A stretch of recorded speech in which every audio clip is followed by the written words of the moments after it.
20 धाराओं की अपन यहां चर्चा करेंगे। धारा 21 से 30। देखो, सबसे पहले बात करेंगे गुरुदेव, यहां पे धारा 21 आपने पढ़ाई थी, है ना, और धारा 21 से लेके धारा 21 धारा, फिर आपने 21 क्या पढ़ाई थी, फिर आपने गुरुदेव धारा 22 पढ़ाई थी, धारा 23 भी आपने पढ़ाई, धारा 24, धारा 25, धारा 26, धारा 27, धारा 28, धारा 29 और धारा 30। और धारा कौन से नंबर की होगी? धारा आप लोगों के 30। ये हमको याद करना है, धारा 30। धारा 30। अब आपको मैंने एक बात बताई थी कि देखो, हमारा 25 नंबर पर हमारा मतदान का अधिकार था। धारा 25 है वो मतदान का अधिकार, याद आपको? जब मतदान का अधिकार होगा तो मतदान की रीति भी होगी, और रीतियों से बनेगी रिक्तियां। रीति से क्या बनेगी? रिक्तियां बनेगी। अगर यहां हम लोग 26 की बात करेंगे तो यहां लिखेंगे मतदान की रीति। क्या लिखेंगे? मतदान की रीति। तो मतदान की हम लोग क्या लिखेंगे? रीति लिखेंगे। तो हमारे पास यहां मतदान की रीति हो गई। रीति से क्या बनेंगी? रिक्तियां। हम कहेंगे सर देखो, आकस्मिक अगर रिक्त हो गया, आकस्मिक रिक्तियों को कैसे भरेंगे? आकस्मिक रिक्तियों को कैसे भरेंगे? रिक्तियों को कैसे भरेंगे? कैसे भरेंगे, है ना? अब आप लोग दो बातें और हैं कि सर यहां पे चुनावी अपराध भी होता है और भ्रष्ट आचरण भी होता है। तो आप 28 में लिख दीजिए चुनावी अपराध। 28 में क्या लिखेंगे बेटा? चुनावी अपराध लिख देंगे। 28 में चुनावी अपराध लिख देंगे और 29 में आप भ्रष्ट आचरण लिख देंगे, है ना? ये ध्यान रखिए आप लोग। और 30 में अगर ऐसा कोई मामला आया तो हम न्यायालय में जाएंगे, लेकिन निर्वाचन से संबंधित ध्यान रखें मामले हैं वो सिविल न्यायालय में नहीं जाएंगे। इस बात को ध्यान रखें आप लोग। कहां है? निर्वाचन से संबंधित मामले कहां नहीं जाएंगे? सिविल न्यायालय में नहीं जाएंगे, यानी सिविल अधिकारिता से बाहर रखा है। चुनावी संबंधी मामले, चुनावी संबंधी मामले, चुनावी संबंधी मामले, चुनावी संबंधी जो मामले हैं वो सिविल अधिकारिता से बाहर रखे गए। कहां से बेटा? सिविल अधिकारिता से बाहर, सिविल अधिकारिता से बाहर रखे गए। आप मुझे बताओ, इन 5 धाराओं में आपको किसी प्रकार की याद करने में कोई परेशानी हो तो मुझे मैसेज करें आप लोग। मतदान का अधिकार होगा धारा 25, फिर मतदान का अधिकार होगा तो मतदान करने की रीति भी होगी आप लोगों के। मतदान करने की क्या होगी? रीति भी होगी आप लोगों के, है ना? ये ध्यान रखिए आप लोग। मतदान की क्या होगी? रीति भी होगी। इसके बाद हम लोग बात करेंगे कि आप लोग रीति है तो फिर रिक्तियां हैं। धारा 27 में है कि आकस्मिक रिक्तियों कैसे भरी जाएंगी। अब इसके लिए हम लोग दो चीज, चुनावी अपराध और भ्रष्ट आचरण, है ना? क्या कहा मैंने? चुनावी अपराध और भ्रष्ट आचरण, चुनावी अपराध और भ्रष्ट आचरण, चुनावी अपराध और भ्रष्ट आचरण, चुनावी अपराध और भ्रष्ट आचरण और चुनावी संबंधी मामले हैं वो सिविल अधिकारिता से बाहर। अब देखो, यहां आपको याद हो गया। अब आ जाइए धारा 31। बहुत आसान, उन्हें छोड़ दीजिए एक बार। धारा 31। अब मुझे बताओ कि यार धारा, हमने कहा कि सर चुनाव संबंधी मामले हैं वो सिविल अधिकारिता से बाहर रखे गए, तो फिर कहीं निर्वाचन याचिका तो लगाएंगे। तो लिख दीजिए 31 में निर्वाचन याचिका, निर्वाचन याचिका। और निर्वाचन याचिका हम लगाएंगे जिला न्यायाधीश के समक्ष। अभी पढ़ेंगे डिटेल से। निर्वाचन याचिका कहां लगाएंगे? जिला न्यायाधीश के बाद। आपको क्या पता कि सर यहां पे 31 में निर्वाचन याचिका आएंगी, तो आप लोग कहेंगे सर देखिए, यहां अपने चुनावी संबंधी मामले हैं उन्हें सिविल अधिकारिता से बाहर रखा है। आपने चुनावी संबंधी मामले हैं वो सिविल अधिकारिता से आपके द्वारा बाहर रखा गया है। जब बाहर रखा गया है तो कहीं तो हम अपील करेंगे ना, तो आपने कहा निर्वाचन याचिका। अब इन्होंने जो निर्णय दिया है, इन्होंने वेरी इंपॉर्टेंट, बहुत आसान भाषा में 32, यहां जो हमारे पास में आदेश आया है, यहां पे निर्वाचन याचिका लगाई और जिला न्यायाधीश का जो आदेश आया उस आदेश की अपील कहां करेंगे? उस आदेश की अपील कहां करेंगे? तो उस आदेश की अपील हम कहां करेंगे? उच्च न्यायालय में करेंगे। अभी पढ़ेंगे। तो अब हमने अपील कर दी। अब अपील करने पर एक कंडीशन हो सकती है कि वो आप लोगों के समस्त जो चुनाव है उस चुनाव को रद्द कर दे। तो फिर क्या प्रक्रिया अपनाएंगे? यानी चुनाव को रद्द कर दिया, चुनाव को रद्द कर दिया तो अब क्या प्रक्रिया होगी? चुनाव को रद्द कर दिया तो आप क्या रद्द कर दिया तो क्या प्रक्रिया होगी? उसके लिए क्या प्रक्रिया अपनाएंगे? अब सर देखो, एक तो धारा 31 में जिला न्यायाधीश का निर्णय आ गया और उस जिला न्यायाधीश के निर्णय की हमने अपील उच्च न्यायालय में करी। धारा 32, आखिरकार अंतिम निर्णय किसका होगा? अंतिम निर्णय किसका होगा? धारा 34। आराम से अंतिम निर्णय कि अंतिम निर्णय किसका होगा, यानी अंतिम निर्णय किसका होगा। तो अंतिम निर्णय किसका होगा बताइए आप लोग। आराम से, कोई तनाव नहीं लेना। मैं फिर कह रहा हूं आप लोगों से, किसी भी बच्चे को कोई तनाव नहीं लेना है। तनाव लेंगे तो आप मात खा जाएंगे, तनाव लेंगे तो आप मात खा जाएंगे। भाई अंतिम निर्णय किसका होगा, तो हम लोग कहेंगे अंतिम निर्णय उच्च न्यायालय का होगा, उच्च न्यायालय का होगा। अब यहां पे कुछ आप लोगों के अयोग्यताएं आ सकती है, बिल्कुल। धारा 34 में, धारा 35 में हमने क्या कहा, यहां पे कोई अयोग्यताएं आ गई। क्या आ गई, अयोग्यताएं। भाई इतने समय तक आप चुनाव, ऐसा है, अयोग्यताएं आ गई। बताओ यहां से लेके एक स्टेप पे मैंने उतारा है, किसी को कोई दिक्कत हो बता दीजिए। मैं दोबारा फिर रिपीट कर रहा हूं, नमस्ते भाई नमस्ते, इजीली, कोई दिक्कत नहीं है। 20 धाराएं मैं आपके समक्ष रख रहा हूं, 20 धाराएं आपको पता नहीं लगेगा सर ने कब याद करवा दी। मैं कहूंगा मतदान का हमारा अधिकार हुआ, 25 में जब मतदान का अधिकार हुआ, और 30 में सिविल जो निर्वाचन संबंधी मामले हैं उन्हें सिविल अधिकारिता से बाहर रखा गया है। ये स्टेप और ये स्टेप ध्यान रखो। नंबर 1 मतदान का अधिकार वाली और चुनाव संबंधी मामले हैं उन्हें सिविल अधिकारिता से बाहर रखा गया है। तब आपको मालूम है कि मतदान का अधिकार होगा, जो मतदान का अधिकार होगा तो मतदान भाई कौन सी रीति से करेंगे आप लोग, वो धारा 26 में हो गई। फिर रिक्तियां हैं तो रिक्तियां हैं, रिक्तियां हैं तो रिक्तियां हैं। 27 में आकस्मिक रिक्तियों को कैसे भरेंगे। फिर हमारे पास दो, पहले चुनावी अपराध और चुनावी अपराध के बाद भ्रष्ट आचरण, और फिर 30 में चुनावी संबंधी जो मामले हैं उन्हें सिविल न्यायालय की अधिकारिता से बाहर रखा गया है। जैसे आप लोगों के सिविल न्यायालय की अधिकारिता दिमाग में आएगी, क्या कहा मैंने, जैसे आपके सिविल न्यायालय की अधिकारिता दिमाग में आएगी तो तुरंत आपके मामले में हो जाना चाहिए कि सिविल अधिकारिता से सिविल न्यायालय में जाने से तो आपने रोक दिया, लेकिन हम निर्वाचन याचिका लगाएंगे। तो निर्वाचन याचिका कहां लगाएंगे हम लोग, जिला न्यायालय के, जिला न्यायाधीश के समक्ष लगाएंगे। अब जिला न्यायाधीश ने कोई निर्णय दिया तो भाई उसकी अपील भी तो करेंगे ना, तो उसकी अपील कहां करेंगे, धारा 32 में, उच्च न्यायालय में। अब हो सकता है कि पूरा का पूरा चुनाव रद्द कर दिया जाए, तो चुनाव रद्द करने पर क्या प्रक्रिया होगी, वो धारा 33 में। अब हमारे पास दो निर्णय आ गए, एक तो जिला न्यायाधीश का आ गया हमारे पास में और एक उच्च न्यायालय का आ गया। तो भाई अंतिम निर्णय किसका माना जाएगा, धारा 34 में, और धारा 35 में अयोग्यता। Very important. आप बताइए, फटाफट मैसेज आना चाहिए, फटाफट मैसेज आना चाहिए, फटाफट मैसेज आना चाहिए। अब देखो हमारे पास अयोग्यता कह दी भाई 6 साल तक आप चुनाव नहीं लड़ सकते, है ना। लेकिन यहां पे धारा 36 में हम लोग कह रहे हैं सर अयोग्यता की अवधि में कमी करना, अयोग्यता, अयोग्यता की अवधि में कमी करना, है ना, की अवधि में कमी करना, अयोग्यता की अवधि में कमी करना। आप दिला दीजिए भाई आप शपथ, धारा 27 में आप दिला दीजिए पद की शपथ, 37 में पद की शपथ, पद की शपथ दिला दी। अब आप लोग कह रहे हैं धारा 39 में 38 में दे दीजिए त्याग पत्र।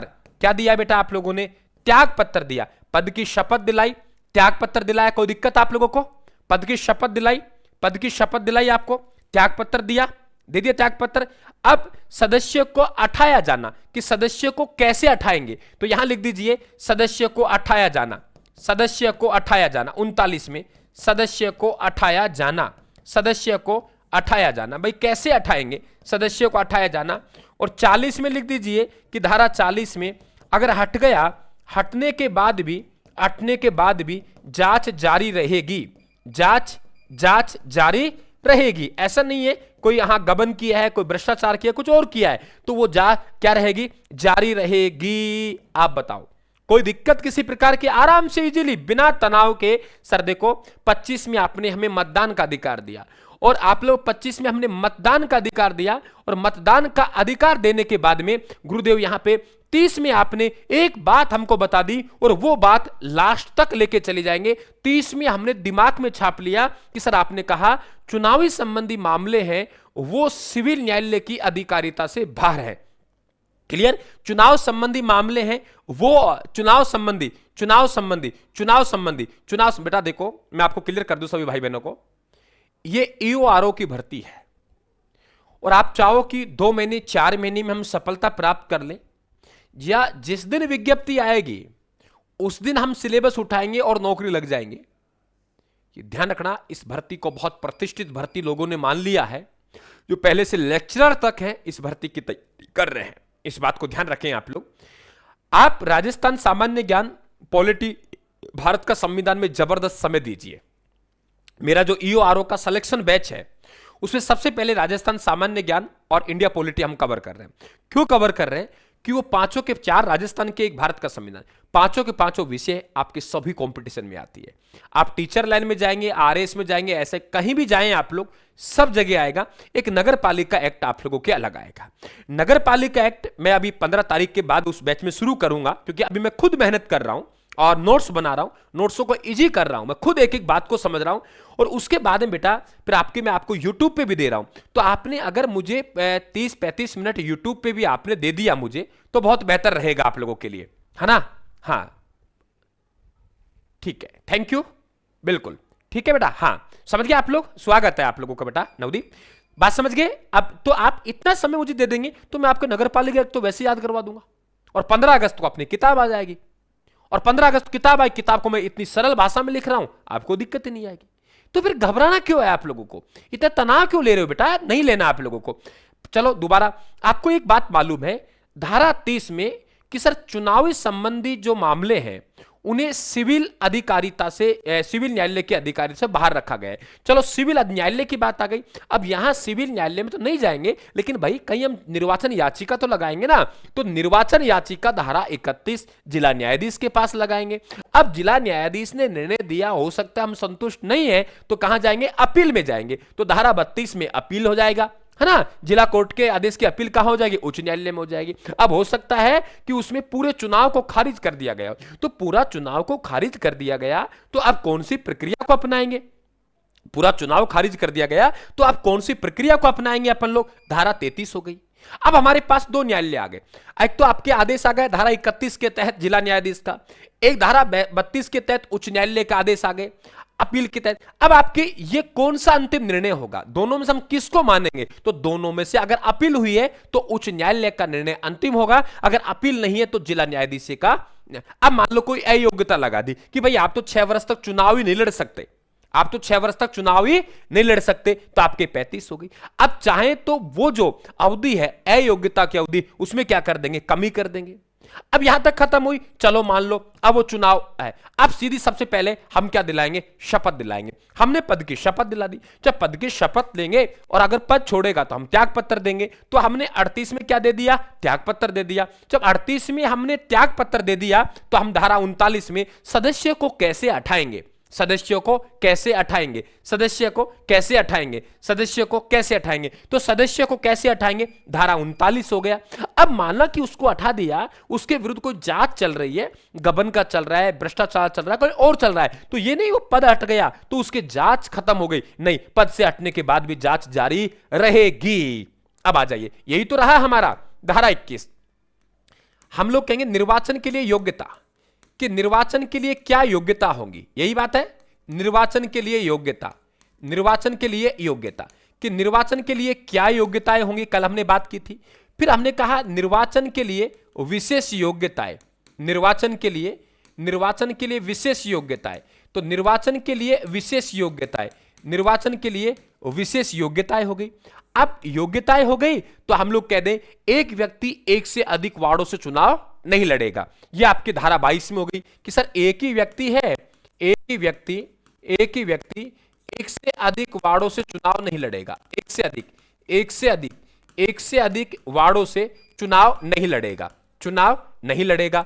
वार्ड तो आवाज, मैंने कहा वार्ड तो आवाज कि देखो आप लोग चुनाव प्रचार में हम लोग कह देंगे आप लोगों के वाहन, लाउड स्पीकर, उन पर क्या रहेंगे? आप लोगों के प्रतिबंध रहेंगे, है ना? याद है कि नहीं आपको? बता, उन पे क्या रहेंगे? आप लोगों के प्रतिबंध रहेंगे। क्या रहेंगे? उन पर प्रतिबंध रहेंगे। उन पे क्या रहेंगे बेटा? प्रतिबंध रहेंगे। और सदस्यों के लिए साधारण अयोग्यताएं, सदस्यों के लिए साधारण अयोग्यताएं। एक बार मुझे बता दो कौन सा विद्यार्थी है जिसके ये याद नहीं हुआ? बता दीजिए। जो कहते हैं सर नगर पालिका एक्ट की धारा याद नहीं होती, अरे धारा 40 तक पहुंच चुके हो आप लोग, कहां खो रहे हो आप लोग? 10 मिनट में हमने 20 धाराएं दिमाग में छाप दी, आराम से, कोई दिक्कत नहीं है। हाँ बेटा आराम से देखो, मुझे कोई दिक्कत नहीं आई। सर निर्वाचन के लिए योग्यता है तो 21वें धारा कै और है, निर्वाचन के लिए विशेष योग्यता है। धारा 22 में एक ही व्यक्ति एक से अधिक वार्डों से चुनाव नहीं लड़ेगा। वार्ड है तो आवाज है, यानी चुनाव प्रचार पर प्रतिबंध होगा। फिर आप लोग चुनाव पर आपने गड़बड़ की तो साधारण अयोग्यता है। फिर आपको मतदान का अधिकार होगा, अधिकार होगा तो मतदान की रीति होगी, रीति होगी तो रिक्तियां होंगी, आकस्मिक रिक्तियों को कैसे भरेंगे। फिर हमारे पास चुनावी अपराध पहला है, फिर हमारे पास भ्रष्ट आचरण है, चुनाव संबंधी मामले हैं, उन्हें सिविल अधिकारिता से बाहर रखा गया है। और जैसे ही आप लोगों के लिए सिविल अधिकारिता से बाहर आ जाए तो सिविल अधिकारिता 30 ध्यान रखेंगे तो अपनी कड़ी आगे की अपनी आप समझ में आ जाएगी कि सर ने धारा 30 बताई, धारा 25 में मतदान का अधिकार और धारा 30 में चुनावी संबंधी मामलों को सिविल न्यायालय के अधिकारी से बाहर, तो सर फिर आप याचिका लगाएंगे। तो निर्वाचन याचिका 31 में जिला न्यायाधीश के समक्ष, धारा 32 में जिला कोर्ट ने जो आदेश दिया है उसकी हम अपील करेंगे उच्च न्यायालय में। 33 में अगर मान लो पूरा ही चुनाव खारिज कर दिया गया तो अब क्या प्रक्रिया अपनाएंगे। 34 में 31 के तहत तो जिला कोर्ट का आदेश आ गया और धारा 32 के तहत उच्च न्यायालय का आदेश आ गया। अब दोनों में से सर्वोपरि कौन सा होगा, वो धारा 34 हो गई। अब मान लो उनमें अयोग्यता आ गई, ठीक है भाई, आपको 6 वर्ष के लिए आप लोगों को चुनाव लड़ने के लिए अयोग्य ठहराते हैं 35। अब मानने लगा कि आपको 6 वर्ष के लिए आपको अयोग्य घोषित कर दिया, लेकिन उस अवधि में कम करने की शक्ति। अब शपथ त्यागपत्र पद से हटाना, शपथ त्यागपत्र, शपथ दिला दो, जब शपथ लेंगे तो त्यागपत्र दे सकता है, त्यागपत्र नहीं देगा तो पद से हटा सकते हैं। और पद से हट गया उसके बाद भी आपके विरुद्ध क्या रहेगी, जांच जारी रहेगी। पद से हट गए उसके बाद भी आपके विरुद्ध जांच जारी रहेगी। पद से हट गए, पद से हट गए, पद से हट गए, पद से हट गए, पद से हट गए, पद से हट गए, पद से हट गए, क्या हट गए, पद से हट गए, तो भी आपके विरुद्ध जांच जारी रहेगी। ठोकिए बेटा लाइक जमकर, बताओ कोई शब्द है आपके पास। आप अपने आप को कमजोर कर लेते हो, अभी भी आप लोगों को पता होना चाहिए अगर आप सही जगह जाएंगे तो निश्चित तौर से पाठ्य सामग्री को याद करवाया जाता है। और आपके समक्ष देख लीजिए, अब हम लोग चले, अब यहां तक मैंने आप लोगों को निर्वाचन के लिए योग्यताएं बता दी। मैंने आपको निर्वाचन के लिए विशेष योग्यताएं हमने कल पढ़ दी।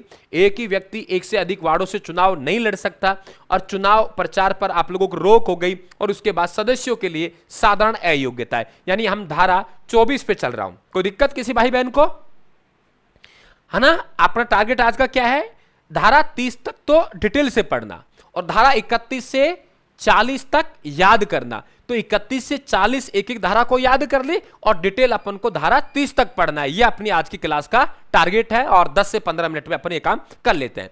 देखो हमारे पास जो सदस्यों के लिए सामान्य अयोग्यताएं क्या क्या है ना, कि साहब इनमें से कोई भी स्थिति बनती है तो उस स्थिति बनने पर नगर पालिका सदस्य बनने के लिए वह अयोग्य हो जाएगा। अब इसमें ज्यादा दिमाग नहीं लगाना आप लोगों को।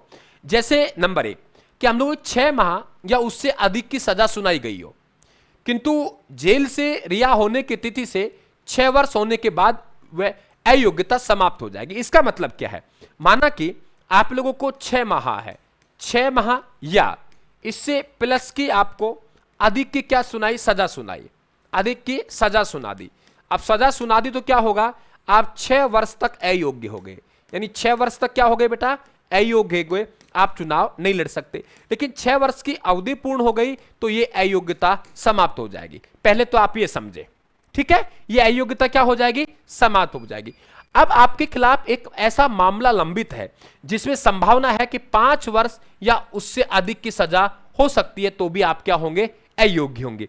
यानी आपको 6 वहां से अधिक की सजा सुनाई गई हो, है ना। और ध्यान रखें, किंतु जेल से रिहा जिस स्थिति से आप हुए और आपको 6 वर्ष पूर्ण हो गए, 6 वर्ष पूर्ण होने पर आपकी क्या है, आपकी ये अयोग्यता समाप्त हो जाएगी। माना आपके खिलाफ कोई ऐसा आपराधिक मामला लंबित है जिसमें 5 वर्ष या उसके अधिक सजा हो सकती है, तो भी आप क्या है, अयोग्य है। माना कि न्यायालय ने दिवालिया घोषित कर दिया गया हो, आपके खाद्य मिश्रण में आप अपराधी हो, या दंड प्रक्रिया संहिता 1973 धारा 119 के तहत आदेश हो, भ्रष्टाचार के कारण सेवा से हटा गया हो। देखो यहां आप लोगों के 27 नवंबर 1995 के बाद 2 या 2 से अधिक संतानों में इस पे बात करना चाह रहा हूं। पहला तो आपको 2 पॉइंट याद रखने हैं, ज्यादा ध्यान नहीं रखने हैं, कि नंबर 1 सर 6 माह से अधिक की अगर सजा हो गई और 6 माह से अधिक सजा हुई, आप जेल में चले गए, जेल से छूटने के बाद आपको 6 वर्ष तक अयोग्य घोषित कर दिया कि 6 वर्ष तक आपको चुनाव नहीं लड़ेंगे, यानी 6 वर्ष तक आप सदस्यता ग्रहण नहीं कर सकते। आपकी 6 वर्ष की अवधि पूरी हो गई तो ये अयोग्यता समाप्त हो जाएगी। माना आपके विरुद्ध कोई ऐसा गंभीर आपराधिक मामला लंबित है जिसमें संभावना बनती है कि 5 वर्ष से अधिक की सजा हो सकती है, तो भी आप लोग अयोग्य होंगे। फिर न्यायालय द्वारा दिवालिया घोषित कर दिया गया। बाकी ये खाद्य मिश्रण ये तो आप छोड़ सकते हो। भ्रष्टाचार के कारण आपको सेवा से हटाया गया हो या आपके संतान, लेकिन अब इसे हटा दिया गया 2026 में, इस बाध्यता को संतान वाली को हटा दिया। आपने लाभ का पद धारण कर लिया, ये तो बेसिक बात है। दिवालिया घोषित कर दिया गया हो, आपको भ्रष्टाचार के कारण सेवा से हटा दिया गया हो या आपका लाभ का पद धारण कर लिया हो, चाहे आप केंद्र सरकार के, चाहे आप राज्य सरकार के या किसी पंचायती राज नगर पालिका, आप कोई पद धारण कर लेते हैं तो भी आप में अयोग्यता आ जाएंगे। धारा 35 व 41 का दिन अयोग्यता घोषित किया गया व्यक्ति, ये धारा 35 और धारा 41 आपको मालूम होगा।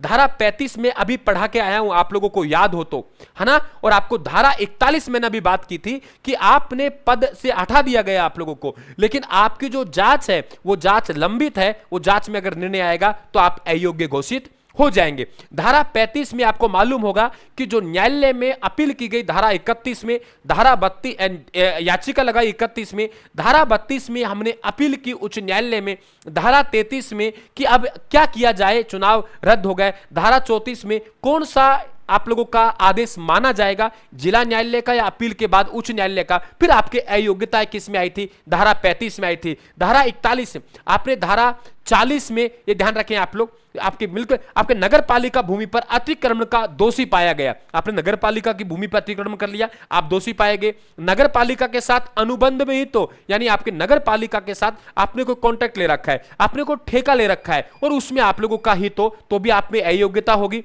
नगर पालिका का वेतनिक विधि व्यवसायी उसके विरुद्ध मुकदमा लड़ रहा हो, यह ध्यान रखें, नगर पालिका का वेतनिक विधि व्यवसायी या उसके विरुद्ध मुकदमा लड़ रहा हो। अगर आपने नगर पालिका है, नगर पालिका के खिलाफ कोई मुकदमा लड़ा तो भी आप लोगों के नगर पालिका बकायेदार 2 वर्ष या उससे अधिक समय का बाकीदार हो, आपके नगर पालिका ने कोई जुर्माना लगाया और जुर्माना का आप लोगों के 2 साल से अधिक आपके पास पेंडेंसी आपने जमा नहीं करवाई तो भी आप अयोग्य होंगे। अगर आप लोग किसी कारण से विधानसभा का चुनाव लड़ने से या विधानसभा का सदस्य बनने से आपको अयोग्य घोषित कर दिया तो यहां भी लागू होगा। और अगर कोई वेतनभोगी कर्मचारी है, कोई नौकरी कर रहा है, तो वो भी आपके अयोग्य होगा। और सरकारी नियंत्रण वाली संस्था में वेतनभोगी व्यक्ति, वो भी क्या होगा, आप लोगों के क्या होगा, ध्यान रखें, अयोग्य होगा। तो धारा 21 में निर्वाचन के लिए योग्यता, है ना। धारा 21 क में विशेष योग्यता। धारा 22 में एक ही व्यक्ति एक से अधिक वार्डों से चुनाव नहीं लड़ सकता। धारा 23 पे चुनाव प्रचार जो है उस पर आपके प्रतिबंध लग सकता है। धारा 24 में साधारण अयोग्यताएं जो मैंने आपको बताई, और धारा 25 में मतदान का अधिकार। देखो वेरी इंपॉर्टेंट, धारा 25 में मैंने क्या पढ़ाया आप लोगों को कि सर मतदान का अधिकार पढ़ाया आपने, मतदान का अधिकार। धारा 26 में आपने मतदान की सर रीति पढ़ाई थी, और धारा 27 में रीति नहीं है, रिक्तियां हैं। अगर आकस्मिक रिक्ति आ गई तो उन्हें कैसे भरेंगे, यही बात थी ना कि आकस्मिक रिक्ति आ गई तो उन्हें कैसे भरेंगे।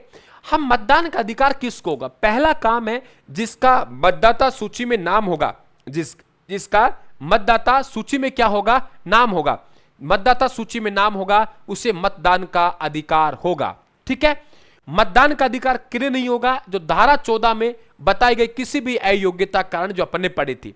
अगर आपने एक से अधिक वार्ड में मतदान नहीं, अगर कोई व्यक्ति है एक से अधिक वार्डों में मतदान करता है, एक से अधिक वार्डों मतदान करता है, तो ध्यान रखना उसे मतदान का अधिकार प्राप्त नहीं होगा। अब देखो, एक से अधिक वार्डों से चुनाव नहीं लड़ना धारा 22, और एक से अधिक वार्डों में मतदान नहीं करना धारा 25। क्या दोनों बातों को समझ पाए? धारा 22 कह रहा है कि एक ही व्यक्ति है जो एक से अधिक वार्डों से चुनाव नहीं लड़ सकता। धारा 22 क्या कह रहा है, एक ही व्यक्ति है जो एक से अधिक वार्डों से चुनाव नहीं लड़ सकता, ये धारा 22 कह रहा है। धारा 25 कह रहा है कि एक से अधिक वार्डों में आप मतदान नहीं कर सकते, स्पेशल नोट डाल लें। धारा 22 और धारा 25 में अंतर है। धारा 22 कह रहा है कि एक ही व्यक्ति है, एक से अधिक वार्डों से चुनाव नहीं लड़ेगा। अगर उसने एक से अधिक वार्डों से अपना आवेदन किया है, अपना चुनाव लड़ने का फॉर्म अप्लाई किया है और उसने वापस नहीं लिया है, तो समझेंगे कि वो किसी वार्ड से चुनाव नहीं लड़ेगा, वो सभी वार्डों से उन्होंने वापस फॉर्म ले लिया है। तो धारा 22 अलग है, धारा 22 चुनाव लड़ने वालों के लिए है और धारा 25 ये ध्यान रखें मतदान करने के लिए है। सारांश, एक व्यक्ति एक वार्ड एक वोट, अभिरक्षा में नहीं, निवारक निरोध में छूट। इस बात को ध्यान रखिए, अभी बता रहा हूं आगे क्या है। अगर मान लो, अभी रुक जाइए, वेट कीजिए, इस लाइन का मतलब समझाऊंगा, अभी रुक जाइए आप लोग। एक ही वार्ड में एक से अधिक बार मतदान नहीं करेगा, यानी एक से अधिक वार्डों मतदान नहीं करेगा, एक ही वार्ड में एक से अधिक बार मतदान नहीं करेगा। दोनों बातों में अंतर है, कोई दिक्कत नहीं है। कारागार है, पुलिस अभिरक्षा में व्यक्ति जो अधिनियम के अंतर्गत मतदान नहीं करेगा, है ना। अगर कोई कारागार में है, पुलिस अभिरक्षा में है या जेल में बंद है तो मतदान नहीं करना। लेकिन किंतु वेरी इंपॉर्टेंट, आपको निवारक निरोध में रखा गया है तो यह प्रतिबंध लागू नहीं होगा, अर्थात जेल में बंद व्यक्ति है, मतदान नहीं करेगा, लेकिन निवारक निरोध में रखा गया व्यक्ति इससे प्रतिबंध से बाध्य नहीं होगा। एक व्यक्ति एक वार्ड में एक वोट, सुनो धारा 25 क्या कह रही है, एक व्यक्ति एक वार्ड में एक वोट देगा और वो एक ही वार्ड में देगा। अगर अभिरक्षा में जेल में कोई बंद है, कारागृह में बंद है, तो वो मतदान का अधिकार प्राप्त नहीं होगा। लेकिन निवारक निरोध में अगर आपको बंदी बनाया हुआ है तो आप मतदान से वंचित नहीं किया जा सकता। धारा 25 किस बच्चे के समझ में नहीं आई, फटाफट। धारा 22, गुरुदेव एक ही व्यक्ति एक से अधिक वार्डों से चुनाव नहीं लड़ सकता। धारा 25 है मतदान का अधिकार। सर, मतदाता सूची में जिसका नाम अंकित है उसे मतदान का अधिकार होगा। मतदान का अधिकार किसको नहीं होगा? धारा 14 में बताई गई किसी भी अयोग्यता के कारण एक व्यक्ति एक से अधिक वार्डों मतदान नहीं कर सकता। एक ही व्यक्ति एक ही वार्ड के अंदर 2 बार मतदान नहीं कर सकता, यह ध्यान रखें। कारागृह, पुलिस अभिरक्षा, जेल में कोई बंद है या पुलिस की विधिपूर्ण अभिरक्षा में कोई है तो मतदान नहीं करेगा, लेकिन वो निवारक निरोध में रखा गया है तो उन पे प्रतिबंध लागू नहीं होगा। धारा 25 किसके समझ में नहीं आ रही? 25 आपके 15 अगस्त को आ रहा है। ये 15 अगस्त को आपको जो पढ़ा रहा हूं ये आपके आ जाएगा, 15 अगस्त को मिल जाएगा। कोई दिक्कत आप लोगों किसी को? अब हमने धारा 25 में मतदान का अधिकार पढ़ लिया कि भाई मतदान का अधिकार किसको है और मतदान का अधिकार किसको नहीं है। तो 2 ही पॉइंट आई कि सर मतदाता सूची में जिनका नाम अंकित है उन्हें मतदान का अधिकार है, पॉइंट नंबर 1। और जो आपके निवारक निरोध अधिनियम के तहत बंदी बनाया गया है तो उसको मतदान का अधिकार है। जेल में बंद को, पुलिस अभिरक्षा में जो बंद है उनको मतदान का अधिकार नहीं है। क्या मेरी बात को समझ पाए दोस्तों आप लोग? अब आ जाइए कि मतदान की रीति, मतदान का अधिकार होगा, मतदान की रीति क्या होगी कि हम किस रीति से मतदान करेंगे। अब मतदान की रीति तो अपन जानते हैं, बेसिक अपन लोग मतदान करते ही करते हैं। मतदान का माध्यम क्या होगा? मतदाता मतपत्र या राज्य सरकार की विधि अनुसार। लेकिन हमारे वर्तमान में क्या व्यवस्था है? हमारे ईवीएम मशीन के द्वारा है और हमने एक से अधिक उम्मीदवार को वोट दे दिया तो हमारा मत शून्य माना जाएगा। तो मतदान की रीति क्या है ये तो हमें पढ़नी नहीं है। तो धारा 25 में मतदान का अधिकार दिया और धारा 26 में मतदान की रीति। क्लियर बेटा? मतदान की रीति ये आप लोगों की पीडीएफ है, आप यहां से प्राप्त कर लेंगे। ठीक है, मतदान की रीति। आगे बढ़ूं, आगे चलते हैं। और ईओआरओ का जिन्होंने सिलेक्शन बैच ज्वाइन किया है उनको किताबें यहीं से मिल रही हैं। उन्हें कोई किताब नहीं लेनी, आपको ए पार्ट की भी नहीं लेनी, आपको बी पार्ट की भी नहीं, किसी की भी आप लोगों को नहीं लेनी। समझ गए आप लोग? वो आपको यहीं से भेजा जाएगा सब। ओके बेटा, वो आपको यहीं से भेजा जाएगा। आपको उसके लिए कोई किताब नहीं लेनी है। सिलेक्शन बैच जो ज्वाइन कर रहे हैं उनको समस्त किताबें, 9 किताबें ईओआरओ की आप लोगों की, जिसमें पर्सन बैंक भी है, टेस्ट भी है, सब आपके घर आएंगे। आकस्मिक रिक्तियां कैसे भरी जाएंगी? 25 में हमारे पास में मतदान का अधिकार, 26 में हमारे पास मतदान की रीति है। तो अगला पॉइंट हमारा रिक्तियों का था। रीति थी तो अगला पॉइंट किसका था? रिक्तियों का था। धारा 27 में आकस्मिक रिक्तियां कैसे भरी जाएंगी? धारा 27 में 25 बोलिए मतदान का अधिकार, 26 में मतदान की रिक्तियां हैं तो रिक्तियां हैं, यानी 26 के तुरंत बाद आपको रिक्तियों की बात करनी है। देखो, रिक्त पद है हमारे लिखा हुआ है, अगर माना कि कोई रिक्त पद हो गया है तो रिक्त पद हो गया। हाँ बड़ा मिल जाएंगे सुरेश साहब, आप थोड़ा वेट करें। 15 अगस्त तक हमारा ये पार्ट आप लोगों को दे दूंगा। अब 15 अगस्त का आपका 16 अगस्त भी हो सकता है, क्योंकि मुझे चीजों को, आप देख रहे हो, मुझे मेरी लैंग्वेज में कन्वर्ट करना पड़ रहा है। मैंने डायरेक्ट आपको नगर पालिका एक्ट की डिक्टो मैंने कॉपी नहीं की है, जबकि आपने किताबों में देखा होगा नगर पालिका एक्ट की डिक्टो कॉपी करके किताब छापी गई है। और वो नगर पालिका एक्ट आप लोगों के समझ में आने वाला कभी नहीं है, कभी समझ में आने वाला, वो भाषा ही नहीं समझ पाएंगे। तो आपको समझ, पूरे नगर पालिका एक्ट को मैंने मेरे हिसाब से कन्वर्ट किया है, तो इसमें वक्त लग रहा है। मैं वक्त, अभी मैं धारा 237 पे पहुंचा हूं, 200 से आज मैं धारा 250 तक लिख दूंगा। 237 है मेरे पास, देखिए यहां पे धारा 235 है, खाली दिखाई दे रहा है आप लोगों को। धारा 236 लिख चुका हूं मैं, ये देखिए धारा 236 लिख चुका हूं, यानी अभी आपको 300 तक पहुंचने मुझे वक्त लगेगा। धारा 236, क्योंकि हर जगह मैंने, आप लोगों को दिखाई नहीं दे रहा होगा शायद, हर जगह मैंने डायग्राम लिखा है और सब टाइपिस्ट को दिया है, तो इसमें वक्त लगना वाजिब है, लेकिन 15 अगस्त को मैं आप लोगों को दे दूंगा। अब बात करेंगे कि हम लोग कैसे आकस्मिक रिक्तियां कैसे भरी जाएंगी। सबसे पहले बात करेंगे रिक्त पद। तो हमारे पास रिक्त पद है, हम यथाशीघ्र उपचुनाव से भरा जाएगा। और यथाशीघ्र का मतलब है कि हमें 6 माह का उल्लेख नहीं है, इस बात को ध्यान रखें, लेकिन हम कह देते हैं 6 माह के अंदर अंदर वो आप लोगों को भरना है।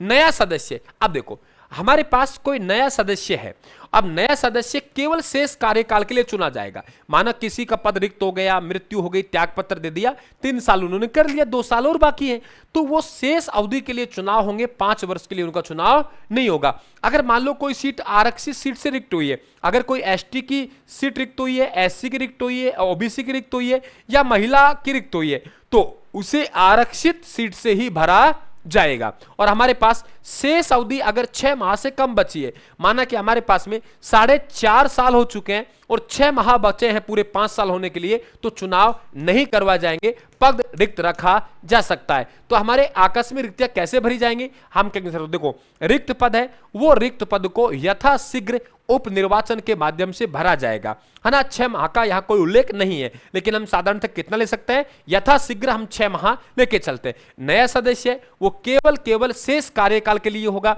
अगर कोई आरक्षित सीट से है, वो एसटी से है, एससी से है, ओबीसी से है, अगर कोई आरक्षित सीट से है तो वो सीट उसी वर्ग से भरी जाएगी। और ध्यान रखना, शेष अवधि अगर 6 माह से कम की है तो फिर वो सीट भरना जरूरी नहीं है, वो पद रिक्त रखा जा सकता है। अब देखो सारांश मैंने हर जगह दिया है आप लोगों को, एक व्यक्ति एक वार्ड एक वोट, अभिरक्षा में नहीं, निवारक निरोध में छूट, ये आप लोगों के धारा 26 का आप लोगों का है, ठीक है आप लोगों, ठीक है। धारा 25 की है, धारा 25 की यहां गलती से ऊपर शिफ्ट होना है, अभी ये अभी तो चेकिंग चल रही है। निर्वाचन अपराध, देखो निर्वाचन अपराध 28 में, दोबारा याद कर लीजिए, धारा 25 में मतदान का अधिकार, धारा 26 में मतदान की रीति, धारा 27 में आकस्मिक रिक्तियों को भरने कैसे भरी जाएंगी, धारा 28 में निर्वाचन अपराध, और धारा 30 में भ्रष्ट आचरण, और धारा 29 में भ्रष्ट आचरण, और धारा 30 में निर्वाचन संबंधी जो मामले हैं उन्हें सिविल अधिकारिता से बाहर रखा गया है। अब देखो ये आपके सीधा सीधा है कि भाई निर्वाचन अपराध कौन कौन सपने जाएंगे। एक तो जिन पे चुनाव लोक प्रतिनिधित्व अधिनियम 1951 में वर्णित निर्वाचन की धारा है, ये आपको ध्यान रखना है, ठीक है अपने आप। अब आपके मिथ्या घोषणा, यानी आप लोगों ने कोई नामांकन पत्र बना, आपने कोई शपथ पत्र दिया, आपने जो घोषणा की उसने आप लोगों ने कोई तथ्य छुपा दिया, तो वो भी आपके निर्वाचन अपराध माना जाएगा। ऐसा व्यक्ति को 6 माह का कारावास, जुर्माना दोनों से दंड दिया जा सकता है। जुर्माना कितना लगेगा यह बात नहीं लिखी हुई। अगर आप लोग पे निर्वाचन अपराध किया, आपने इन धाराओं के तहत किया है, या आपने नामांकन पत्र दाखिल करते समय आपने मिथ्या घोषणा जानकारी छिपाई है, तो आप लोगों को बिल्कुल ऐसे व्यक्ति को 6 माह का कारावास और 6 माह का कारावास या जुर्माना दोनों से दंडित किया जा सकता है। और आपको मालूम है 6 माह का कारावास हो गया तो उसके बाद आपको मालूम है एक अयोग्यता आ जाती है, और वो अयोग्यता क्या है कि आप 6 वर्ष तक चुनाव नहीं लड़ पाएंगे, ठीक है। संस्मरण सूत्र, झूठी घोषणा, 6 माह की सजा, जुर्माना या दोनों। जुर्माना की राशि नहीं है यहां पे, जुर्माना की राशि कितनी है, तो यह आपका निर्वाचन अपराध इन धाराओं के तहत, और अगर आपने झूठी घोषणा की है तो भी आपको निर्वाचन अपराध समझ जाएगा।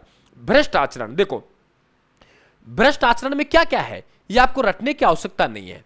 अगर आपने माना कि कोई रिश्वत दिया है, आपने कोई प्रलोभन दिया है, या आपने जाति, धर्म, भाषा, लिंग, समुदाय के आधार पर आपने वोट मांगा है, या कोई आपने धार्मिक भावना, सामाजिक बहिष्कार से आपने मत लिया है, या आपने सती प्रथा का महिमा मंडन किया है, या आपने मतदाताओं को मतदान केंद्र तक वाहन से छोड़ा है, या आपने नियमों के विरुद्ध चुनाव खर्चा किया है, या आपने सरकारी मशीनरी का अधिकारी कर्मचारियों का दुरुपयोग किया है, या आपने झूठे तथ्य प्रकाशित किए हैं, या सरकारी सेवकों से चुनाव में सहायता ली है, ये सब क्या होंगे? आप लोगों के भ्रष्ट आचरण होंगे।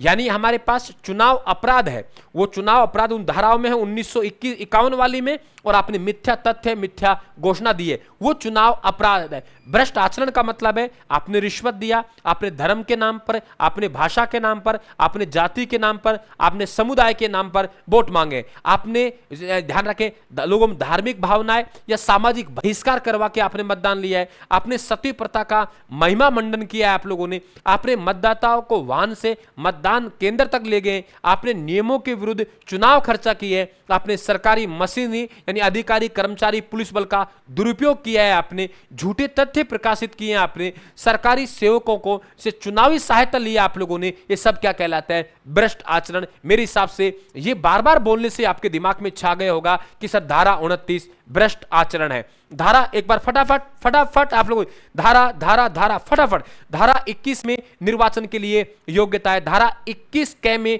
निर्वाचन के लिए विशेष योग्यता, धारा 22 में एक व्यक्ति एक से अधिक वार्डों से चुनाव नहीं लड़ेगा, धारा 22 में वार्ड, तो धारा 23 में आवाज, धारा 23 में हम कहेंगे चुनाव प्रचार पर क्या होगा? प्रतिबंध। धारा 24 में हमने अयोग्यताओं की बात की कि साधारण अयोग्यता कैसे कैसे आएंगी। धारा 25 में हमने मतदान का अधिकार दिया, धारा 26 में मतदान की रीति का अधिकार दिया, धारा 26 में रीति है तो धारा 27 में रिक्तियां है कि आकस्मिक रिक्तियां होने पर पद कैसे भरे जाएंगे। 28 में आपने ये ध्यान रखें, 28 में आप लोगों ने चुनावी अपराध किया है, और धारा 29 में आपने भ्रष्ट आचरण किया है, और धारा 30 में आपका निर्वाचन संबंधी मामले हैं वो सिविल अधिकारिता से बाहर रखे गए हैं। धारा 31 में आपने अपील की है जिला न्यायाधीश के समक्ष, धारा 31 में आपने निर्वाचन याचिका लगाई है जिला न्यायाधीश के समक्ष, धारा 32 में आपने जिला न्यायाधीश के निर्णय की अपील की है उच्च न्यायालय में,